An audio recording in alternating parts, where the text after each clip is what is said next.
So welcome back to Orchid House. I'm Olivier in Fort Lauderdale, and today I wanted to talk about the distinction between species and hybrids. And you may think it doesn't matter, but I do think it does. And just to give you a funny story, when I started growing orchids, and to me, in my mind, all orchids were a species, right? So I went to Barnes & Noble. If you're not from America, this is our big bookstore. It's a terrific place to hang out, and I found a book, beautiful book with 1,500 orchid species illustrated, a bunch of description. I'm like, this is it, this is what I need. So the next time I went to an orchid show, I bought 7 or 8 plants, and when I came home I avidly researched my book, and I only found one in there. I'm like, what have I done? It's a horrible book. The thing is, I bought mostly hybrids, and so I didn't understand the difference. Now, why would it matter? To me, at this point, I'm obsessed with species. 75%, well, 60% of my plants are species, another 15% are primary hybrids, and I'll explain the concept in a minute, and the rest, basically 25%, are hybrids. Because I'm kind of a purist, I have that stupid notion that species are the real orchids and not the other guys. But if you're a newbie or still uncertain on how to care for your orchids, I would recommend hybrids. The thing with hybrids is that they have a gene pool. They have different parents in the background, and because of that, they are much easier to take care of. They are less finicky. So you can have some species have a very wide geographical distribution, so those might be easier to take care of. But some species might be growing in one valley in a godforsaken place on earth somewhere, and you'd better recreate the growing conditions of that valley if you want the species to grow successfully. If you have a hybrid which mixes a plant that is a cool grower with a warm grower, that plant is going to be very tolerant of a wide range of temperatures. A plant that is a shade grower with a plant that is a sun-loving plant, well, you mix them together, you're going to have a plant that's going to be very tolerant of a wide array of light intensity. So hybrids are much easier to take care of, and that's why you should probably focus on that if you're a newbie. So now what's the difference? So the species is to find an easy explanation, is an orchid that exists naturally in the wild. Until the first hybrid was created, or at least registered, I'm sure the Chinese and other ancient cultures probably tried the hybridizing in the past, but it was never recorded or registered. We started naming orchids in the 19th century. We named species, and then we created hybrids, and we registered these hybrids. The first hybrid was registered and bloomed in 1856. Until then, they were only species brought from South America or Central America, from Asia, from Africa, usually to Europe. England was the main destination, but also Germany, Belgium, France, and Netherlands were countries where you had wealthy orchid collectors. And so all these species were growing in the wild, and people were trying to figure out how to grow them and understand what their growing conditions were back in the wild. And then people are people, they are curious, they want to experiment things.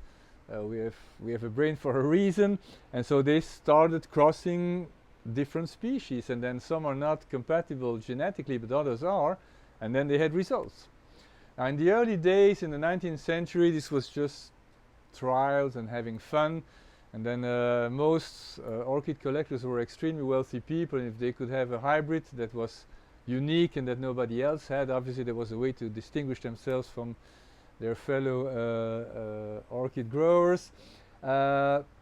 But then, so World War I hit, you had the 1930s, which were horrible, World War II, so those were hard times. Economically, not much happened. But by the start of, after World War II, by the 1950s, I mean, economic prosperity and the growing middle class made orchids more affordable, and more people started growing them. And then hybridizing became a specialized thing for commercial purposes. You had, especially in Taiwan and Hawaii, other places too, but those were two big centers. You had people who started understanding exactly how to hybridize, what was compatible, what genes were dominant, what genes were recessive, so they could achieve a certain goal.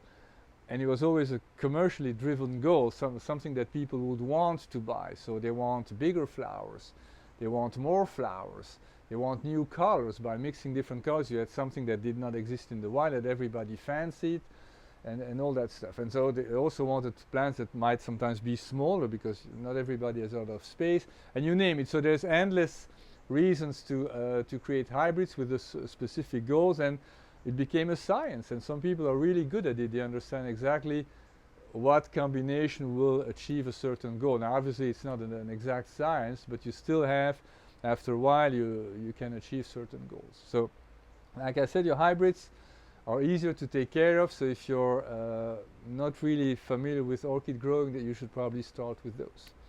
Now there's a bunch of orchids that are genetically not compatible and others that are compatible. If you are within an alliance, like the Cattleya alliance that has a bunch of genera in them, those should all be compatible. The Paraphalaenopsis is a plant that initially was called Phalaenopsis because it was considered close enough to be lumped in with all the other Phalaenopsis, although they look very different because they have terete leaves. After many trials, they realized that these were not compatible. You could not possibly cross them. They were never generating offsprings. So then they understood they were completely separate, and they created a separate genus. Now you can have, so you have here within the same genus, you have Catasetum ivanae, which is a species recently discovered.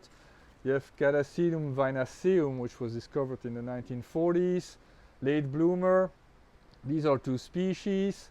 Obviously they look the same, it's only when you have flowers that you see the difference.